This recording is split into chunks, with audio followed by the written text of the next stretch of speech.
नमस्कार, राम राम। आप सभी विद्वान साथियों का सनराइज शिक्षा समूह में स्वागत है, अभिनंदन है। हिंदी व्याकरण का आज मैं भाग 5 संधि के बारे में चर्चा करने के लिए आया हूं। आज हम बात करेंगे संधि के बारे में, जो हिंदी का सबसे महत्वपूर्ण बिंदु माना जाता है, संधि।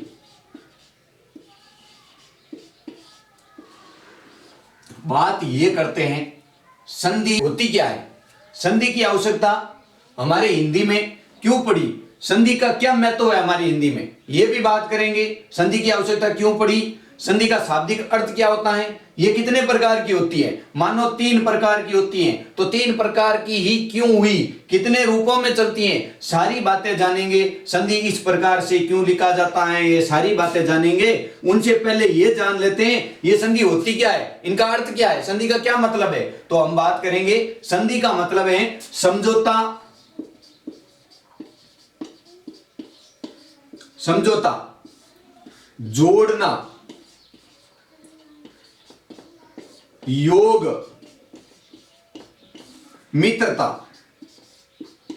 संधि का मतलब होता है जोड़ना, योग, समझौता या मित्रता। मतलब एक दूसरे से मित्रता करना, समझौता करना, जोड़ करना, योग करना। किस प्रकार से, तो मैं आपको एक उदाहरण के माध्यम से बता दूं। जैसे कि संधि बनाने के लिए हमें करना क्या पड़ता है, संधि बनाने के लिए हमें योग का चिन्ह लगाना पड़ता है, धन का चिन्ह लगाना पड़ता है, जोड़ का चिन्ह लगाना पड़ता है। इस जोड़ के चिन्ह से पहले इस साइड में एक शब्द लिखा हुआ होता है और एक शब्द लिखा होता है इस साइड में। इन दोनों शब्दों को जोड़ करके हम पूर्ण रूप से संधि का एक शब्द प्राप्त करते हैं। दो अलग अलग शब्दों को जोड़ करके, अलग अलग नहीं, शब्द तो एक ही होता है लेकिन उनको अलग अलग रूप में लिख सकते हैं। किस प्रकार से, जैसे इस संधि की ही बात करें तो संधि का होगा सम प्लस दी। ये आप लोग पढ़ चुके होंगे। वर्णों का वर्गीकरण करना होता है तो से प्लस में प्लस दे प्लस ई, छोटा ई, दे प्लस ई। तो इस प्रकार से इनका विच्छेद होता है वर्णों का अलग अलग। वर्ण हमने पढ़ रखे हैं, हमें वर्णों के बारे में पूर्ण जानकारी है, क्योंकि वर्णों से जुड़ा हुआ यह संधि का बिंदु है। जो वर्ण पिछली कक्षा में वर्णों के बारे में अध्ययन किया था, आप अगर पिछली कक्षाओं में जाकर देखोगे तब आपको वर्णों का संपूर्ण रूप से ज्ञान मिल जाएगा। अब बात करते हैं दोनों को किस प्रकार से योग करवाया जाएगा, जोड़ा जाएगा, इनमें महत्वपूर्ण बातें क्या होती हैं। तो देखिए, केवल जोड़ करना ही संधि नहीं कहलाता है, केवल जोड़ करना ही संधि नहीं कहलाता है। तो क्या कहलाता है, इसको मानते हैं प्रथम पद। धन से पहले वाला पद प्रथम पद होता है और धन के बाद वाला दूसरा वो द्वितीय या दूसरा पद होता है। ये पहला पद है, ये द्वितीय या दूसरा पद है। इनको पर प्रथम पद, पूर्व पद और पर पद भी कह सकते हो, पूर्व पद या उत्तर पद भी आप कह सकते हो। ये योग का चिन्ह है। अब प्रथम पद का अंतिम वर्ण, जो लास्ट वाला वर्ण होता है, वह वर्ण, चाहे कोई भी वर्ण हो, वह वर्ण, और द्वितीय पद का प्रथम वर्ण, प्रथम पद का अंतिम वर्ण, द्वितीय पद का प्रथम वर्ण जब आपस में जुड़ेंगे, जब आपस में क्या करेंगे, योग करेंगे, जब आपस में जुड़ेंगे या योग करेंगे, तब उस समय केवल जोड़ करना, योग करना संधि नहीं होता है। उस समय जो बदलाव होगा, जो विकार होगा, वह संधि कहलाएगा। जो बदलाव होगा या विकार होगा वह संधि कहलाएगा। अब बदलाव या विकार किस प्रकार से होता है और वह संधि कहलाता है। अगर यह बदलाव या विकार नहीं होता तो वो शब्द कौन से होते हैं, और उन्हें संधि नहीं कहेंगे तो क्या कहेंगे। तो कई शब्द ऐसे होते हैं जो संयोग से भी जुड़ते हैं, उनको क्या कहते हैं, संयोग। किस प्रकार से कहते हैं और ये संयोग क्या होता है, तो बात करते हैं संयोग के बारे में। उनके बाद में थोड़ा इनके बारे में और विस्तार से जानेंगे। संयोग क्या होता है, पहले संयोग की बात कर लेते हैं। संयोग जैसे कि आपने लिखा खानदान, अब इसका संधि का विलोम होता है विच्छेद या विग्रह। संधि का विलोम क्या होता है, विच्छेद या विग्रह, विच्छेद या विग्रह। ये भी ध्यान रखना बहुत जरूरी इंपॉर्टेंट बात है। कहीं कहीं विलोम शब्द ऐसे भी होते हैं जिनके दो दो विलोम शब्द होते हैं। सबसे पहला मुख्य विशेषता विग्रह को दी गई है। विच्छेद अगर विग्रह नहीं दिया हुआ हो तब विच्छेद को प्राथमिकता दी जाती है। अब बात करते हैं संयोग के बारे में। जैसे कि खानदान, इसका संधि विच्छेद करना है तो संधि विच्छेद होगा खान प्लस दान। मतलब कहने का मतलब यह है कि इन वर्णों से योग करवाने पर भी कोई प्रभाव नहीं पड़ा, ये वैसा का वैसा ही रह गया। तो कहने का मतलब है ये संयोग है, संयोग से इनका मतलब आपस में मिलान हुआ है, लेकिन इनमें विकार उत्पन्न होता है। किस प्रकार होता है वो भी मैं आपको बताऊंगा। उनसे पहले ये जान लें ये संधि क्या है, इनमें से संधि सही कौन सी है। तो दोनों संधि सही है। क्यों है इनका भी कारण बता देता हूं। जैसे कि मैंने पिछली कक्षाओं में आपको बताया था हिंदी के बारे में। कहने का मतलब यह है जब आधा वर्ण जिस वर्ण से जुड़ा हुआ होता है, आधा वर्ण जिस वर्ण से जुड़ा हुआ होता है वह वर्ण किस वर्ग का है। मानो तय वर्ग का है तो तय वर्ग का अंतिम वर्ण न है तो वह न आ जाएगा। तो यहां अनुस्वार के रूप में न का प्रयोग किया, चाहे न का प्रयोग करो चाहे अनुस्वार का करो, दोनों सही है। किस प्रकार से, जैसे आप एक और ले लो कंठ। क्या ले लो? कंठ। कंठ के ऊपर यह अनुस्वार लगा हुआ है तो ठे किस में आता है? तय वर्ग में। तय वर्ग का अंतिम पांचवा कौन सा होगा? हणे होगा। तो इसको लेंगे के और इस अनुस्वार का कर लिया हणे और ये थे, ये हो गया कंठ। इस प्रकार से बनता है। ये बात आप समझ गए होंगे। अब बात करते हैं वापस इनके बारे में, ये क्या होता है। तो देखो बदलाव किस प्रकार से होता है। जैसे कि मैं आपको बता दूं कि संधि दो रूपों में चलती है। कितने रूपों में चलती है? दो रूपों में। दो कौन कौन से? एक होता है प्रधान। क्या होता है? प्रधान। और दूसरा होता है गौण। अब प्रधान क्या होता है और गौण क्या होता है तो वो भी मैं आप लोगों को बता देता हूं। प्रधान का मतलब होता है, विशेष ध्यान रखोगे बहुत ही महत्वपूर्ण है।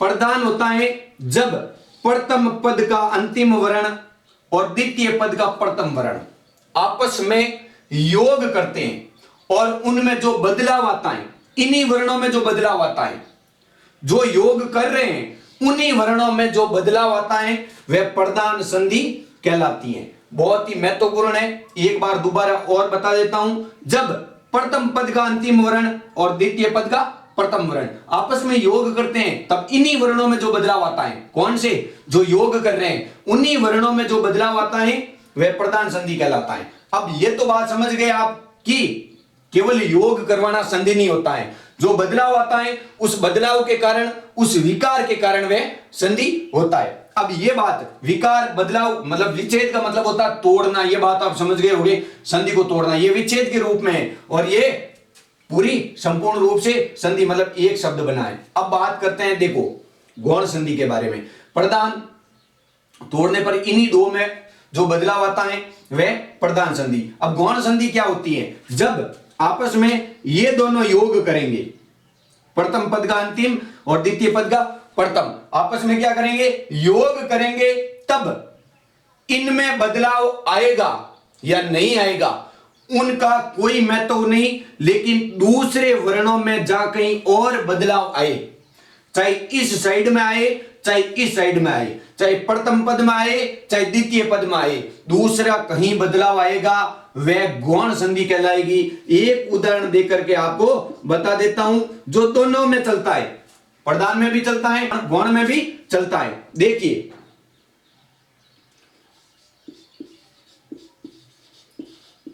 रामायण जो अभी बहुत ही प्रचलित है। देखिए रामायण की बात करते हैं। रामायण में क्या है? राम प्लस अयन, ये हो गया इनका विच्छेद। ये क्या हो गया? विच्छेद। किस प्रकार से? ये प्रथम पद का अंतिम वर्ण क्या है? अंतिम। और ये द्वितीय पद का प्रथम वर्ण। जब प्रथम पद का अंतिम वर्ण ए और द्वितीय पद का अंतिम वर्ण ए आपस में कर रहे हैं योग, तो ए और ए मिलकर के क्या बन गए? आ। और यहां लिखा हुआ है आ, तो यहां बदलाव निश्चित रूप से हो रहा है, आप समझ गए होंगे।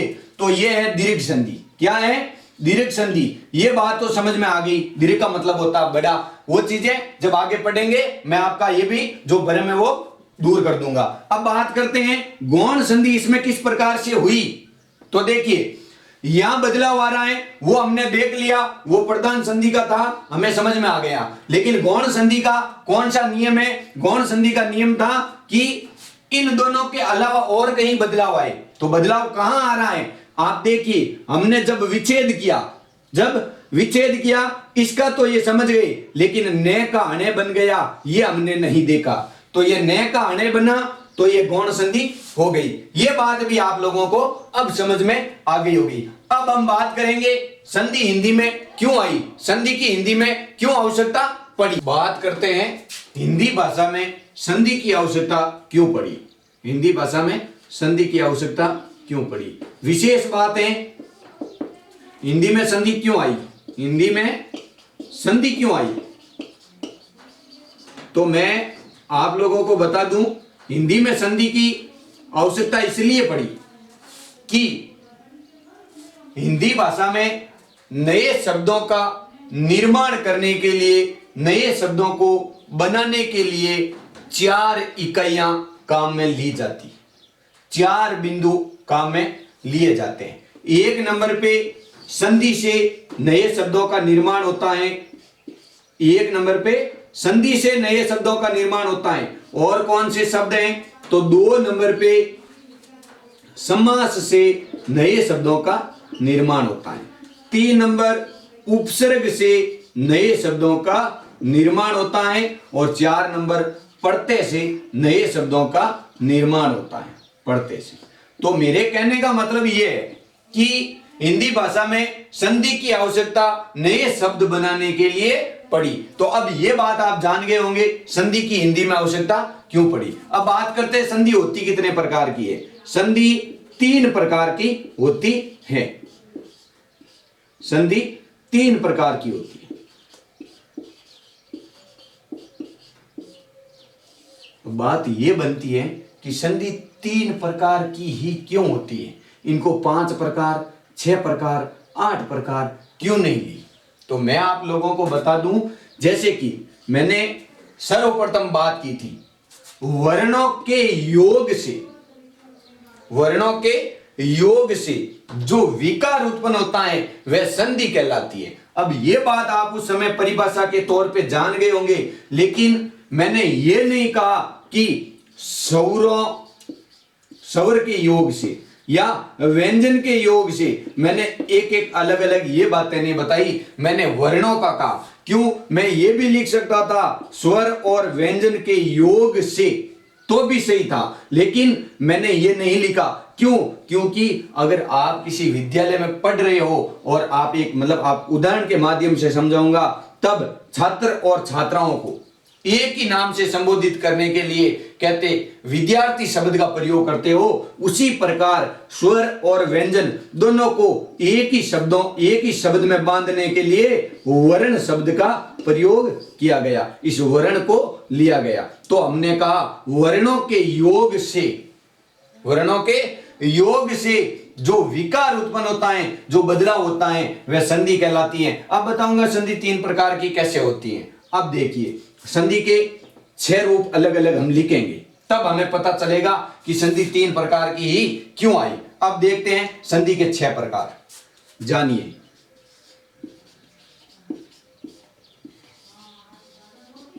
स्वर व्यंजन, स्वर का योग कराएंगे स्वर से, फिर व्यंजन का योग कराएंगे स्वर से, फिर हम लिखेंगे 2 नंबर पे, वापस स्वर का योग करवाएंगे किसे? व्यंजन से, फिर व्यंजन का योग करवाएंगे, हो गया ऊपर वो तो। अब करवाएंगे 4 नंबर पे, क्या आएगा? स्वर का स्वर से हो गया, व्यंजन का स्वर से हो गया, स्वर का व्यंजन से हो गया, व्यंजन का व्यंजन से हो गया। अब होगा स्वर का किससे? विसर्ग से। अब होगा व्यंजन का विसर्ग से। अब आप लोग समझ गए होंगे, अब आप लोग समझ गए होंगे। तो मेरे कहने का मतलब यह है कि विसर्ग का विसर्ग से क्यों नहीं करवाया, व्यंजन का विसर्ग से करवा दिया, स्वर का विसर्ग से करवा दिया, विसर्ग का विसर्ग से क्यों नहीं करवाया? विसर्ग का विसर्ग से इसलिए नहीं करवाया क्योंकि विसर्ग हमेशा पीछे लगते हैं, विसर्ग कभी शब्द के आगे नहीं लगते हैं, इसलिए विसर्ग का विसर्ग से नहीं करवाया। स्वर योग के इस भाग में भी हो सकते हैं, इस भाग में भी हो सकते हैं, व्यंजन इस भाग में भी हो सकते हैं, इस भाग में भी हो सकते हैं, लेकिन विसर्ग हमेशा इस भाग में ही होंगे। इस बात का भी विशेष ध्यान रखोगे, इसलिए विसर्ग से नहीं करवाया। अब ये 3 प्रकार कैसे होते हैं वो मैं आपको बता दूं। स्वर का स्वर से, समान वर्णों का समान वर्णों से योग होता है, तब स्वर संधि कहलाती है। अब आप समझ गए होंगे, स्वर संधि की परिभाषा भी आपके निकल करके आपके सामने आ गई है। स्वर का स्वर से योग करवाएंगे तब स्वर संधि होगी। अब व्यंजन का स्वर से हो, चाहे स्वर का व्यंजन से हो, चाहे व्यंजन का व्यंजन से हो, ये सभी एक ही संधि बनती है, वह व्यंजन संधि कहलाती है। अब चाहे स्वर का विसर्ग से कराएं, चाहे व्यंजन का विसर्ग से कराएं, इनसे सदैव विसर्ग संधि ही बनती है। अब आप समझ गए होंगे, समान स्वर, जब स्वर का स्वर से योग होगा तब स्वर संधि होगी। व्यंजन का स्वर से होगा, चाहे स्वर का व्यंजन से होगा, चाहे व्यंजन का व्यंजन से होगा, व्यंजन संधि ही होगी। स्वर का विसर्ग से होगा, चाहे व्यंजन का विसर्ग से होगा, विसर्ग संधि ही होगी। हाँ, ये चीज याद नहीं होगी, मैं समझ गया हूं। अब मैं आपको इनके बारे में एक छोटा सा तथ्य बता रहा हूं, आपको करना क्या है। देखिए, आपने गणित में पढ़ा होगा, प्लस प्लस हमेशा प्लस ही होते हैं, माइनस माइनस प्लस होते हैं, माइनस प्लस माइनस, और प्लस माइनस माइनस होते हैं। अब मैं आपको बता दूं, जब समान रूप के स्वर समान नहीं होते हैं, ये तो मान लो स्वर, ये मान लो व्यंजन, तो ये व्यंजन से व्यंजन जुड़ा तो भी व्यंजन ही निकला, स्वर से स्वर जुड़ा तब भी स्वर ही निकला। तो स्वर से स्वर जुड़ेंगे, स्वर कितने होते हैं 11, तो 11 से 11 जुड़ेंगे तो भी स्वर संधि ही होगी। अब मेरे कहने का मतलब ये है कि इनको याद कैसे रखेंगे, तो आपको करना क्या है, एक बार स्वर एक बार व्यंजन, एक बार स्वर एक बार व्यंजन, एक बार स्वर एक बार व्यंजन। हमने इस प्रकार से लिखा, इधर क्या करना है, 2 स्वर 2 व्यंजन 2 विसर्ग। समझ में आ गया ना, कोई दिक्कत नहीं है। आप स्वर से स्वर का योग कराओगे, स्वर संधि, फिर व्यंजन का स्वर से, स्वर का व्यंजन से, व्यंजन का व्यंजन से, व्यंजन संधि। तो इस प्रकार से हमारी ये 3 संधियां निकल करके आई। अब आप समझ गए होंगे 3 प्रकार की ही क्यों होती हैं, 3 प्रकार की इस प्रकार से होती हैं। तो व्यंजन संधि के कितने प्रकार होते हैं, 3 प्रकार। अब 3 कौन कौन से होते हैं वो आपके सामने लिखे हुए हैं, स्वर संधि, व्यंजन संधि, विसर्ग संधि। अब बात करेंगे पहले भाग स्वर संधि के बारे में। स्वर संधि क्या होती है, इनकी परिभाषा तो आप समझ गए होंगे। बात करेंगे स्वर संधि के 3 भाग होते हैं संधि के, तीनों भाग हमने अलग अलग 6 रूपों में विभक्त करके प्राप्त कर लिए। अब पहले भाग के बारे में बात करेंगे। पहला भाग था स्वर संधि। अब स्वर संधि किसे कहते हैं, स्वर संधि होती क्या है, अब इनके बारे में हम लोग विस्तार से जानेंगे। बहुत ही महत्वपूर्ण है, विशेष तथ्य है हिंदी का, बहुत ही ज्यादा जरूरी है और समझने योग्य है। आप आराम से इसे समझ सकते हो। कहने का मतलब यह है, कहीं विद्वान साथियों के जहन में यह प्रश्न आता है कि संधि सबसे कठिन बिंदु माना जाता है, लेकिन संधि सबसे आसान बिंदु है। किस प्रकार से कि इनको आराम से समझने की आवश्यकता है। हिंदी भाषा में सबसे कठिन बिंदु की बात की जाए तो वो है वाक्य शुद्धि। वाक्य शुद्धि में समग्र हिंदी व्याकरण आना जरूरी है, उनको समझना जरूरी है, क्योंकि वाक्य शुद्धि में छोटी छोटी गलतियां और छोटे छोटे बिंदु बहुत ही महत्वपूर्ण होते हैं। उनके नियम होते हैं, वो आसानी से समझ में नहीं आते हैं, लेकिन संधि इतना कठिन नहीं है। तो संधि के बारे में, स्वर संधि के बारे में बात करेंगे। संधि के बारे में हमने जान लिया, 6 प्रकारों को अलग अलग लिखा। तीन प्रकार हमें प्राप्त हुए। अब बात करते हैं स्वर संधि के बारे में। नाम स्वर, जैसे कि हमने बात की थी वर्ण, वर्ण से एक भाग हमें स्वर प्राप्त हुआ, उस स्वर के बारे में, उस स्वर से यह संधि बनी स्वर संधि, इनके बारे में विस्तार से हम लोग चर्चा करेंगे। उस समय भी हमने पढ़े स्वर कितने होते हैं, 11 स्वर होते हैं, और वो 11 स्वर आपस में क्या करेंगे, योग करेंगे, आपस में जुड़ेंगे, और उनसे जो बदलाव होगा, जो विकार उत्पन्न होगा, वह स्वर संधि कहलाएगी। अब ये बात आप लोगों को समझ में आ गई होगी। अब इनके आगे चर्चा ये करते हैं कि ये स्वर संधि होती कितने प्रकार की है, ये होती कितने प्रकार की है, तो ये बात करेंगे। इनका पहला पद, दूसरा पद जब आपस में योग करेंगे तब इस तरफ भी स्वर होगा, इस तरफ भी स्वर होगा। प्रथम पद का अंतिम वर्ण और द्वितीय पद का प्रथम वर्ण दोनों स्वर होंगे, दोनों स्वरों का योग होगा, वह स्वर संधि होगी। ये बात तो आप लोग समझ गए परिपूर्ण रूप से। अब बात करते हैं स्वर संधि होती कितने प्रकार की है। कोई कहते हैं 5 प्रकार की होती है, तो किस प्रकार से 5 प्रकार की हुई, हम इनके बारे में चर्चा करेंगे। ये 5 प्रकार की क्यों हुई, तो अब पहले हम इन सभी स्वरों का आपस में मिलान कराएंगे, जिनसे हमें जो संधियां प्राप्त होगी उनको हम स्वर संधि का रूप दे देंगे। तो बात करते हैं स्वर संधि के बारे में। संधियां तीनों हमने प्राप्त की थी, स्वर, व्यंजन और विसर्ग संधि। वो अलग अलग 6 भागों में विभक्त करके हमें 3 संधियां प्राप्त हुई थी। अब हम 1 नंबर पे स्वर संधि की बात करेंगे। स्वर संधि के कितने भेद होते हैं और स्वर संधि के उन भेदों को हम किस प्रकार से प्राप्त करेंगे। अब स्वर संधि की चर्चा चल रही है, स्वर संधि की बात चल रही है, स्वर संधि की विशेषता की बात चल रही है, तो स्वर संधि की बात करते हैं। स्वर संधि के अलग अलग भागों को प्राप्त करते हैं। एक सारणी के माध्यम से आपको केवल अपना ध्यान आकर्षित करने की आवश्यकता है। दीर्घ स्वर संधि, दीर्घ स्वर संधि। अब दीर्घ किसे कहते हैं वो मैंने आपको एक छोटा सा उदाहरण देके बताया था। जिस प्रकार ए आ का और आ ए का योग बढ़ता है, उस समय जब बड़ा दीर्घ प्राप्त होता है वह दीर्घ स्वर संधि होती है। आगे दूसरे नंबर पे गुण, जो हमें प्राप्त नहीं हुई फिर भी मैं लिख रहा हूं, मैंने गुण संधि कहां से प्राप्त कर ली, तो मैं आप लोगों को यह भी बताऊंगा कि गुण संधि हमें कहां से प्राप्त हुई। उसके बाद में हम लोग समझेंगे गुण के बाद में वृद्धि संधि की। अब ये कहां से प्राप्त हुई इनके बारे में भी बताएंगे। उनके बाद में आएगी यण संधि, इनको भी प्राप्त करके देखेंगे। फिर बाद में आएगी अंतिम और 5वीं आएगी आयादी संधि। ये हमें कहां से प्राप्त होगी, इनका अलग अलग इनकी पहचान हमें किस प्रकार से होगी, किन किन स्वरों का हम योग करवाएंगे इनके बारे में। तो सबसे पहले स्वर कितने होते हैं, 11। ए आ, ई, दीर्घ ई, ऊ, दीर्घ ऊ, री, ए, आई, ओ और औ। ये हमेशा कंफ्यूजन में डालता है री, क्यों, ऊ के बाद आता है और ए से पहले आता है। छोटी कक्षाओं में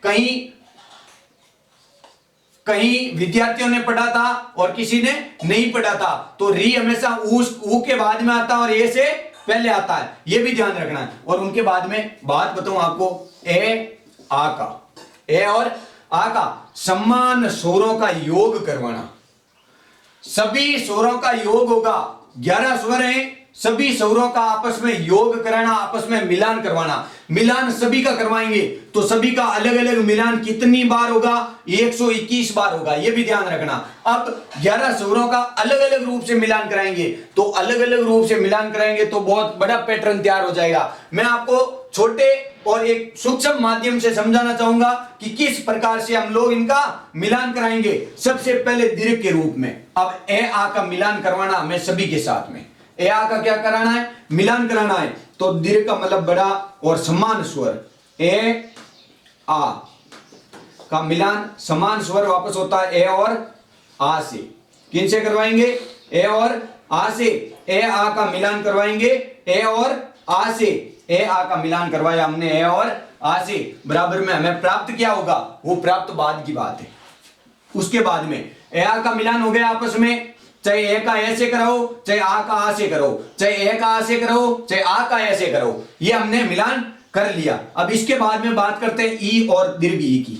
ई दीर्घ ई, योग ई दीर्घ ई। दीर्घ संधि कहती क्या है?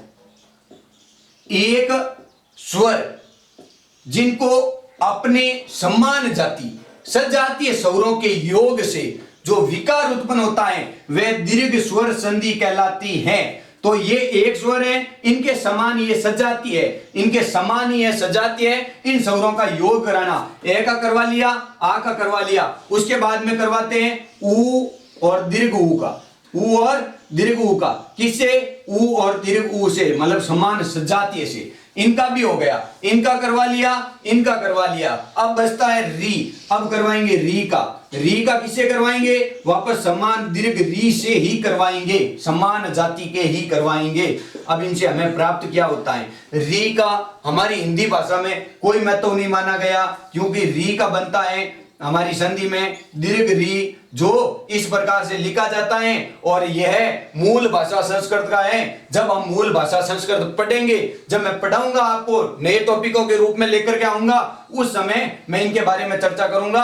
अभी तक हम यही रहते हैं। री के बाद में हमें ए और आई से करवाना चाहिए, बिल्कुल सही बात है, करवाना चाहिए, लेकिन हम नहीं करवाएंगे। क्यों? इसका भी मैं तथ्य बताऊंगा, इसका भी मैं कारण बताऊंगा। क्या कारण है क्यों नहीं करवाएंगे इनका इसलिए नहीं करवाएंगे कि हम यहां से जब रवाना हुए थे उस समय हमें दो का साथ मिल रहा था, हमें सपोर्ट मिल रहा था। ए के साथ में आ का, ई के साथ में ई का, ऊ के साथ में ऊ का। यहां आते ही हमें अवरोध प्राप्त हो गया, हमें रुकावट हो गई, हम आगे बढ़ने लायक ही नहीं रहे। क्यों? हम यहीं से मतलब क्या हो गए? घायल अवस्था में हो गए, जिनकी वजह से हमें यहाँ रुकना पड़ा और हम यहाँ आकर के रुक गए और इनसे आगे नहीं बढ़ पाए। तो कहने का मतलब ये है कि यहां आकर के अवरोध उत्पन्न हो गया और यहां रुक गए। कोई बात नहीं, रुक गए, इनसे आगे नहीं बढ़े।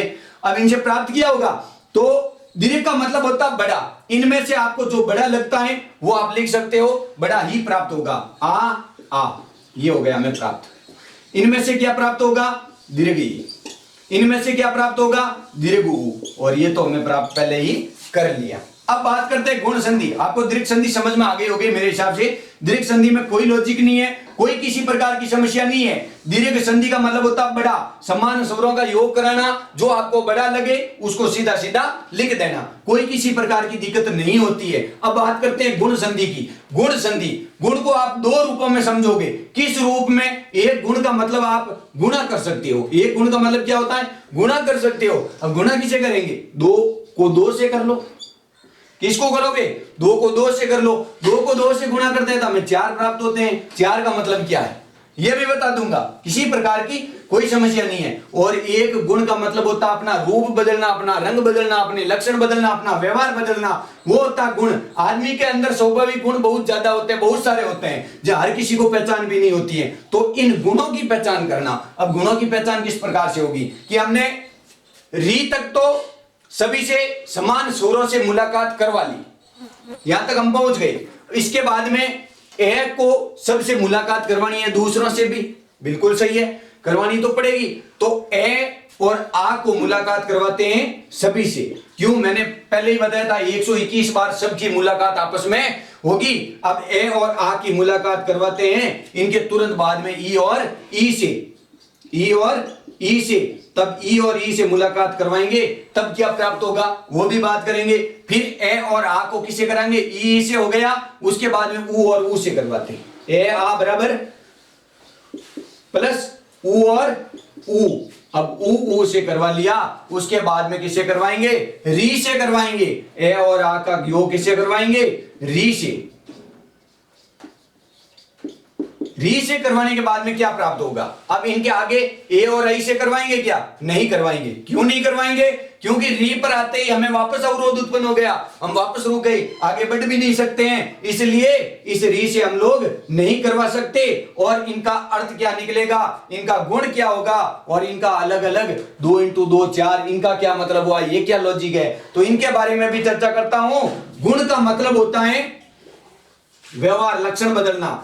या तो हमने समान लिए और इनमें से बड़ा दे करके लिख दिया, लेकिन इनमें समान कहां से लेंगे, इनमें बड़ा दे के कहां से लिखेंगे, तो इनमें गुण बदलेगा, इनमें व्यवहार बदलेगा, ये सब अपना रंग बदल देंगे। किस प्रकार से रंग बदलेंगे, जैसे कि मैं लॉजिक बता रहा हूं, गुण का मतलब गुणा, 2 इंटू 2 कितने होते हैं, 4 होते हैं। तो आप सीधा सीधा कर लो कि ए आ का ई से योग करवाया, किससे करवाया, ई से। अब इस ई तक हम लोग पहुंच गए। इस ई के बाद में चौथा वर्ण कौन सा आएगा, 1 2 3 4, बस यहां लिख दो, ये बदल गया इसका रूप और रंग। ये बात आप लोगों को समझ में आ गई होगी। उसके बाद में ए आ का योग करवाते ऊ और दीर्घ ऊ से। अब दीर्घ ऊ के बाद चौथा वर्ण कौन सा आएगा, 1 2 3 और 4, ये अपना रंग और रूप बदल गया। चलो यहां तक तो बदल गए, यहां कौन सा चौथा आएगा, यहां इस री के बाद में कौन सा चौथा आएगा, औ आएगा क्या, नहीं आएगा।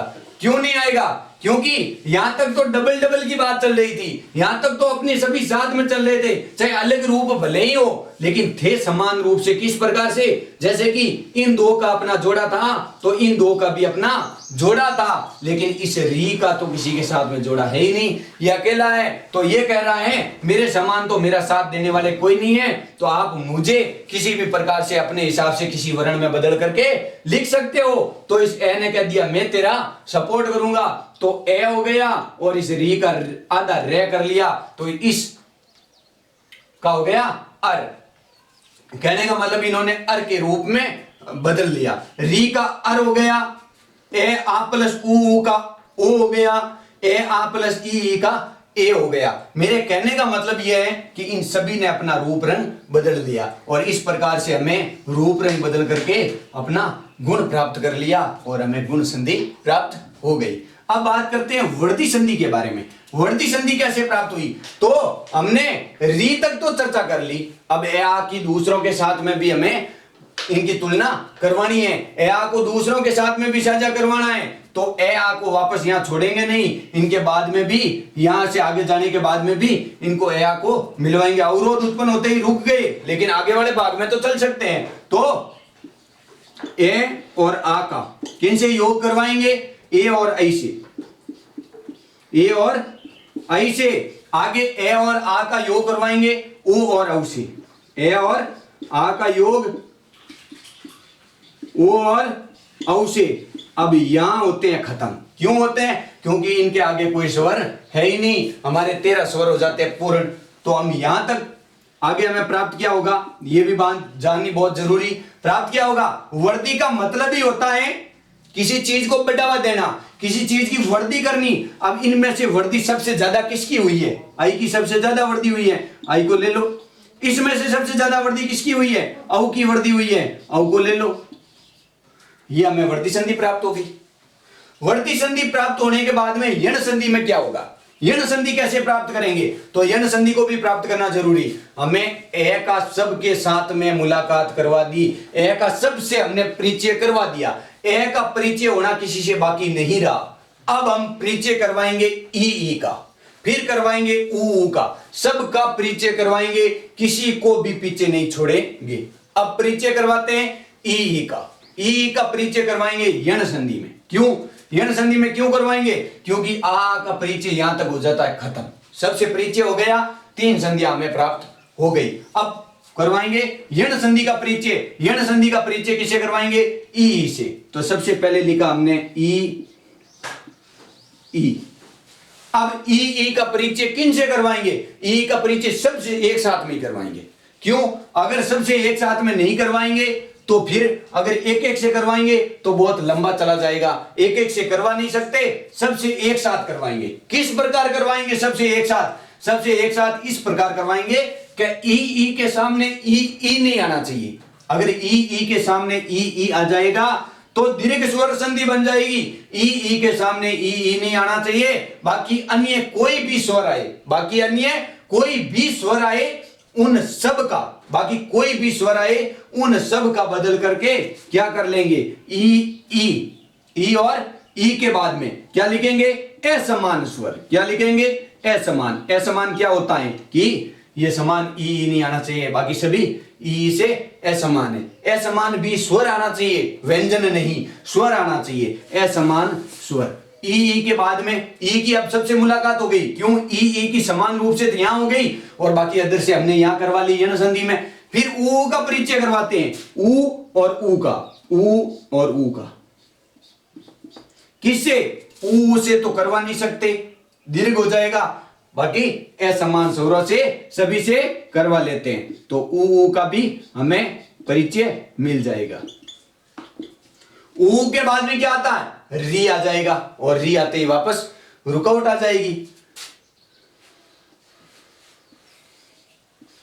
री प्लस असमान, री का असमान स्वरों से योग कराना, सबसे योग कराना। अब यहां तक आप लोगों को बात समझ में आ गई होगी। अब बात करते हैं, देखिए री का सबके साथ करवा दिया, ऊ का करवा दिया, ई का करवा दिया, ए आ का करवा दिया, सबका परिचय हो गया। अब बात यह बनती है, री के बाद में ए आई का ही क्यों नहीं करवा रहे हैं? क्योंकि पहले ही बता दिया ये तो अकेला है, अवरोध उत्पन्न करता है, कहीं भी जाता है, यहां करके फिर से रोक लिया हमें। और वर्दी में क्यों रोका? वर्दी में तो री आई ही नहीं। अरे वर्दी में ओ तक पहुंच गए, पूर्ण हो गए, ए आ का योग करवा रहे थे, पूर्ण हो गए तो रुक गए, कोई दिक्कत नहीं, फिर यहां री की वजह से रुक गए। अब बात करते हैं, री का योग हमने असमान स्वर सभी से कराया, हमें कुछ प्राप्त क्या हुआ? हमने ऊ का करवाया, हमें क्या प्राप्त हुआ? हमने ई का प्राप्त करवा, ई का योग कराया, हमें क्या प्राप्त हुआ? तो ई का योग करवाने पर यण संधि बनी किससे? ये से। प्रथम वर्ण क्या है? ये, तो हमें अंतस्थ वर्ण का यह प्राप्त हो गया। ई का क्या प्राप्त हो गया? ये, चाहे ई ने एव मिलाओ, चाहे आन आव मिलाओ, चाहे ऊ मिलाओ, चाहे यू मिलाओ, चाहे ए आयु मिलाओ, चाहे ओ औ मिलाओ, मतलब असमान स्वर, चाहे कोई भी असमान स्वर आ जाए, ई का ई नहीं आना चाहिए, हमें यह प्राप्त होगा। क्या होगा? अंतस्थ वर्ण का यह प्राप्त होगा। अंतस्थ वर्ण किसे कहते हैं? आप मेरे पिछले वीडियो वर्ण में जाकर के प्राप्त कर सकते हो। अंतस्थ किसे कहते हैं, ऊष्म किसे कहते हैं, स्पर्शी किसे कहते हैं, वर्गीय किसे कहते हैं, ताड़नजात किसे कहते हैं, इन सारी चीजों का मैंने वर्णन कर रखा है, वो आप पीछे वाले वीडियो में देख सकते हो। वर्ण से जुड़ा हुआ यह संधि का टॉपिक है। वर्ण अगर आप लोगों को समझ में आए होंगे तो यह संधि आसानी से समझ में आ जाएगी, किसी प्रकार की कोई दिक्कत नहीं होगी, कोई बाधा उत्पन्न नहीं होगी। अब हम ई का योग करवा करके यह प्राप्त कर लिया। अब ऊ का वापस ऊ से नहीं करवा सकते, दीर्घ संधि हो जाएगी। बाकी अन्य किसी भी वर्ण से करवा लो, ऊ का क्या बनेगा? वे। ये के बाद में क्या आता है? वे। और री का क्या बनेगा? रे। तो ई का ये, ऊ का वे, री का रे, ऊ का ये, ऊ का वे, री का रे, हम आसानी से प्राप्त कर सकते हैं, किसी प्रकार की कोई दिक्कत नहीं होगी। और यह से हमने क्या बना लिया? यण संधि बना लिया, तो हमें 4 संधियां प्राप्त हो गई। अब 5वीं संधि प्राप्त करनी है, इनसे आगे सभी का योग तो करवाना है।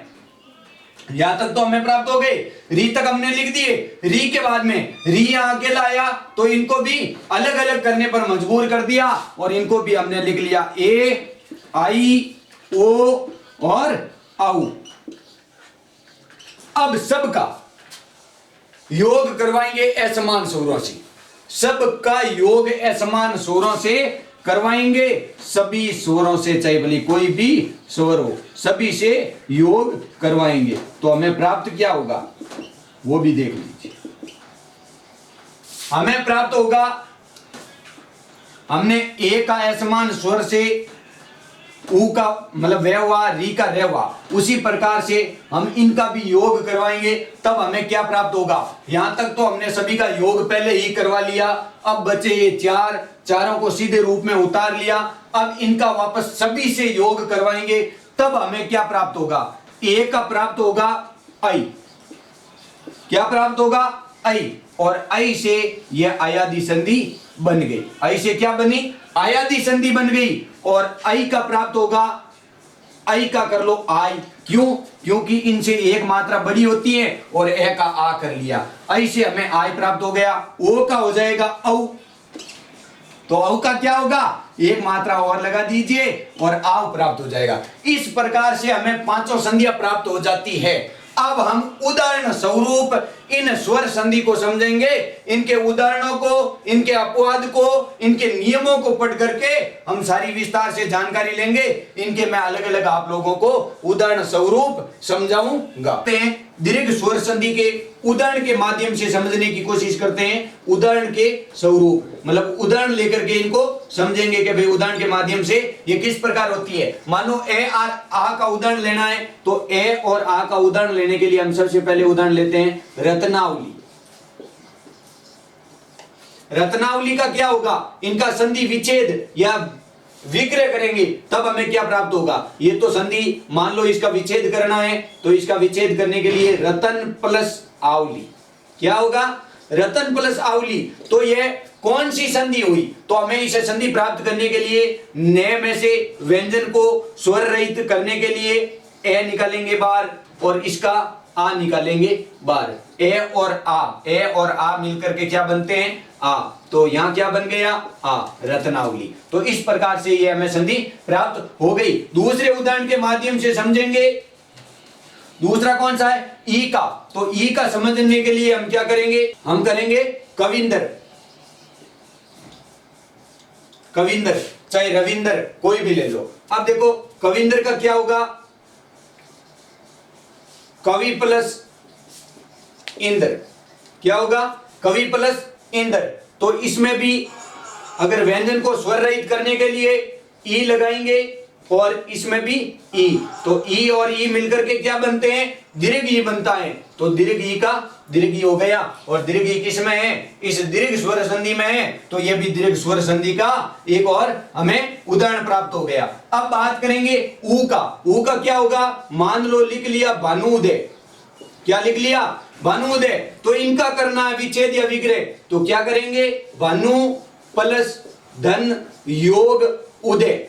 तो इसमें भी हम व्यंजन से रहित करने के लिए ऊ की मात्रा लेंगे और इसमें ऊ है तो ऊ और ऊ बन करके दीर्घ ऊ बन गया।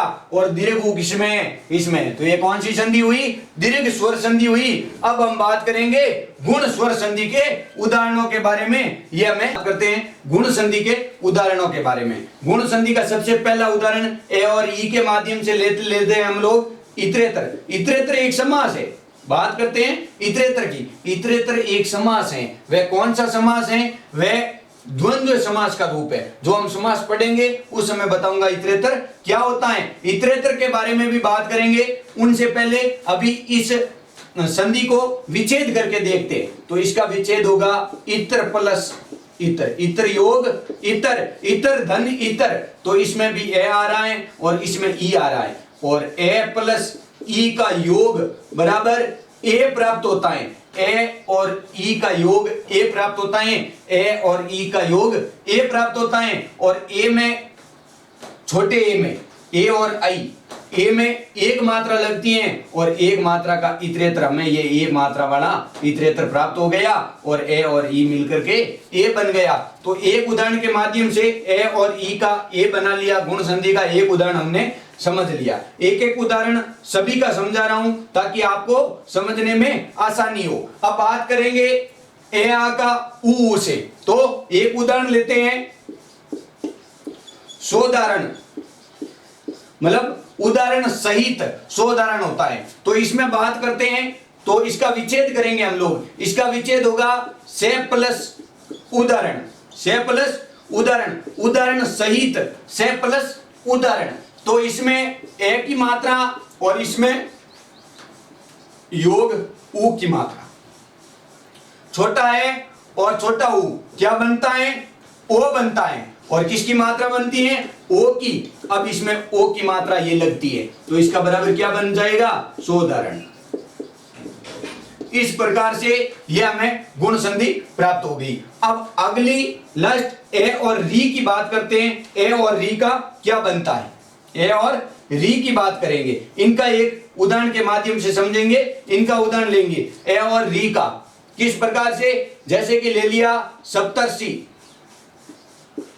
क्या ले लिया, सप्तर्षि।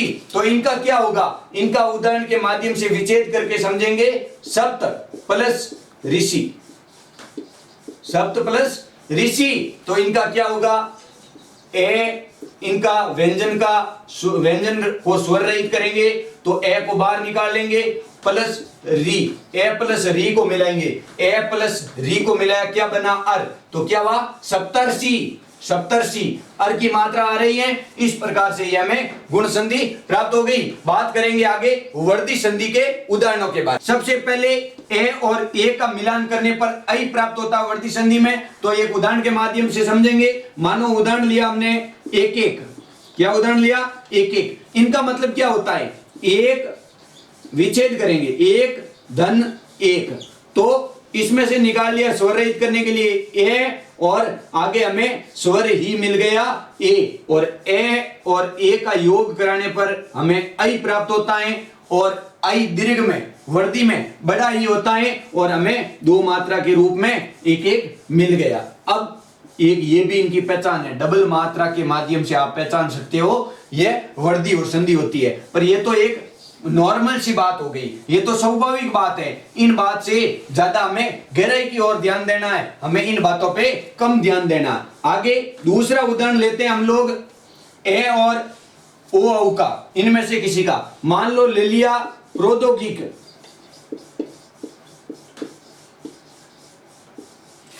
तो इनका विच्छेद करेंगे तो हमें प्राप्त होगा प्रे प्लस औद्योगिक, प्रे प्लस औद्योगिक, प्रे प्लस औद्योगिक प्राप्त हुआ। तो इनमें, तो इनका विच्छेद किया हमने, इनमें से निकाला हमने ए, प्रे में से ए निकाला, और पे तो आधा था, रे में से निकाला ए। मैंने रे का पहले ही बताया था, सिर पे चढ़े अधूरे, पांव में पड़े पूरे, तो ये पांव में है इसलिए ये रे क्या है, पूरा है। तो इस पूरे रे में से क्या निकाला, ए निकाला, और ये सामने हमें क्या मिल गया, ओ मिल गया। तो ए और ओ मिलकर के औ का निर्माण होते हैं, और औ का निर्माण होने के लिए इस प्रे का क्या कर दिया, प्रो, मतलब औ का निर्माण कर लिया। ये औ है, ओ नहीं औ है, तो इसका क्या निर्माण कर लिया, औ कर लिया। इस प्रकार से प्रौद्योगिक बन गया हमारे लिए। बात करेंगे यण संधि के उदाहरणों से जुड़ी हुई। यण संधि के एक दो उदाहरण लेते हैं इनके बारे में। ई का उदाहरण, जैसे कि हमने उदाहरण लिया अध्यापक, क्या उदाहरण लिया, अध्यापक। अध्यापक की बात करते हैं तो इनका संधि विच्छेद होता है अधि प्लस आपक, अधि प्लस आपक। अब इसमें किसकी मात्रा आती है, ई की, किसकी मात्रा आती है, छोटे ई की, ई की मात्रा आ रही है प्लस ए आ, क्या आ रहा है सामने, स्वर का आ रहा है, सामने भी स्वर मिल रहा है, इस साइड में भी स्वर मिल रहा है, इसलिए स्वर संधि तो निश्चित रूप से है, लेकिन स्वर में भी है कौन सी, तो वो बात पता करने के लिए कौन सा आ रहा है, ई, सामने क्या मिल रहा है, आ मिल रहा है। तो इनमें से देखिए ई किसमें है, हम सीधे आते हैं ई, इस साइड में पहले नंबर पे ई यहाँ है, यहाँ भी दिखा, हाँ दिखा, लेकिन सामने क्या है, ई है, तो इस साइड में सामने ई नहीं है, दीर्घ तो हो नहीं सकती है, सामने क्या है, आ है, तो असमान स्वर तो होगी तो यण संधि, लेकिन इनका हमने अद्या का अधि क्यों किया, और इस प्रकार से हमें कैसे पता चला कि ये होगा।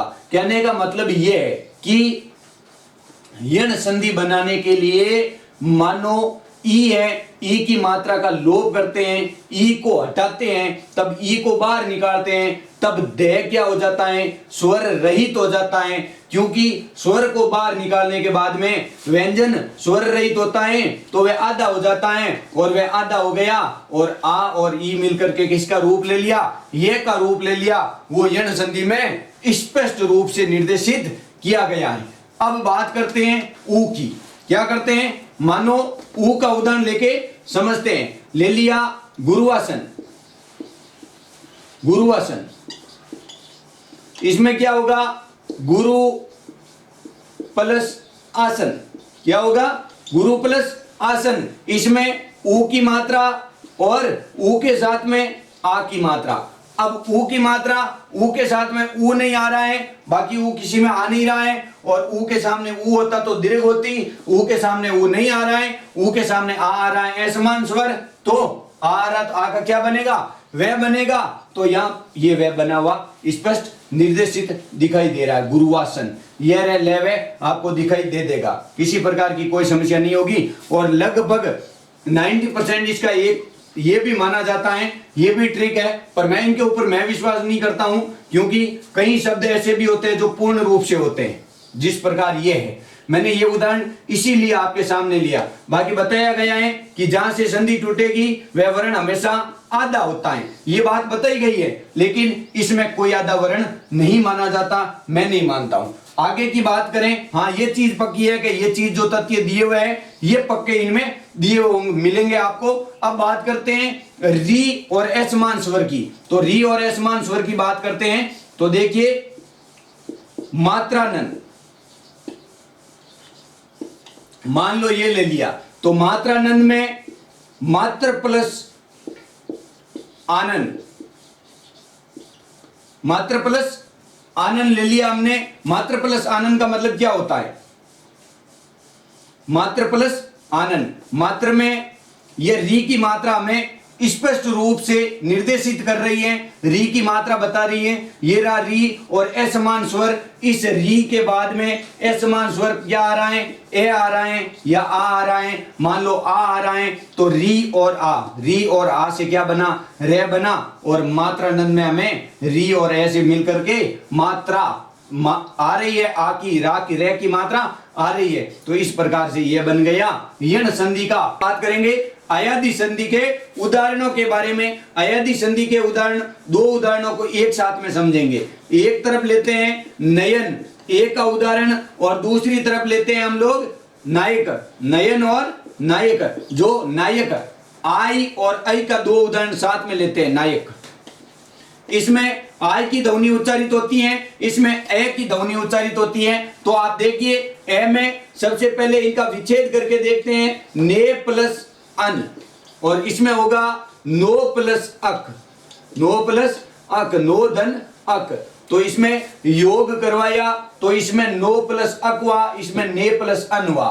क्यों? क्योंकि इसमें ने के सामने मात्रा लगी हुई नहीं थी, इसमें न के सामने मात्रा थी। तो ये एक मात्रिक हो गया, ये दो मात्रिक हो गया। अयादि संधि में अय और आई में केवल यही अंतर होता है जो हमें स्पष्ट रूप से समझना है। बात करते हैं ओ और औ के बारे में, औ और आओ के बारे में। सबसे पहला उदाहरण लेते हैं परसव, ये है औ, परसव, औ का उदाहरण, और आओ का हो जाएगा परसाविक, आओ, परसाविक, परसाविक, आओ का उदाहरण। तो इनका विच्छेद करके देखेंगे, हमको ये तो पता चल गया कि इनके परसव, परसाविक, आओ और औ तो आ रहा है, हमारे मुख से उच्चारण हो रहा है। तो इसका हो जाएगा एक मात्रिक, मान लो परसो प्लस ए। अब इसमें वे का ए कैसे कर लिया? क्योंकि इनका हमने वो व्यंजन रहित करके स्वर निकाला, और वो आव की मात्रा है, वो ये और ये मिला करके इनको ओ बना लिया। किस प्रकार से? जैसे कि इनमें से निकालेंगे, मान लो पर्स प्लस ओ प्लस ए, क्या हुआ? पर्स प्लस ओ प्लस ए। तो इनका हो जाएगा पर्स प्लस ओ प्लस ए का हो जाएगा वे, ओ प्लस ए का हो जाएगा वे। अब ए इसमें जुड़ गया, इस परस में ए जुड़ गया। ए क्यों जुड़ गया? ए इसलिए जुड़ गया कि ये ए था, ए किसमें जुड़ गया? इसमें जुड़ गया से में, ए पहले धन से पहले वाला। तो ये तो हो गया परस प्लस ओ और ए को जोड़ करके क्या कर लिया? वे कर लिया। तो अब बराबर हमें वापस उत्तर के रूप में मिला परसव, और ये परसव ही हमारा था। अब ये तो हमें प्राप्त हो गया। अब बात करते हैं परसावी के बारे में। परसावी का क्या होगा? तो इनका हो जाएगा परसो प्लस इक, परसो प्लस इक। इसमें बड़ा इक क्यों नहीं आया? क्योंकि है भी छोटा इक, इसलिए छोटा इक आया। अब इसमें दो मात्रा क्यों आई? क्योंकि आओ, औ का ही रूप है, इसलिए हमेशा डबल मात्रा ही लगेगी। इसमें औ था, एक मात्रा आई, इसमें आव है, दो मात्रा आ गई। अब आप समझ गए होंगे। अब इनको वापस प्राप्त करते हैं, इस प्रकार से होगा। तो देखिए परसा प्लस परसा, इसको, इस मात्रा को हटा दिया, मात्रा को हटा करके ई के साथ में ले तो वापस क्या बन गया, वी प्लस ई की मात्रा ये हो गई, और इस ई की मात्रा को ऊपर लगा दिया, और इस आ की मात्रा को वे के रूप में इस आ और ए को जोड़ करके वह बना लिया, और ये वापस आ गया के, तो हमारा बन गया परसावी। इस प्रकार से हमने प्राप्त कर लिया। तो स्वर संधि हमें संपूर्ण रूप से समझ में आ गई। अब आगे के वीडियो में हम लोग बात करेंगे व्यंजन संधि के बारे में और स्वर संधि। मुझे आशा ही नहीं, पूर्ण विश्वास है आपको अच्छी लगी होगी, आपको समझ में आ गई होगी। तब तक के लिए, अगले वीडियो तक आने के लिए आप लोगों का धन्यवाद, बहुत बहुत साधुवाद। हमेशा जुड़े रहिए इसी प्रेम और विश्वास के साथ। धन्यवाद। राम राम।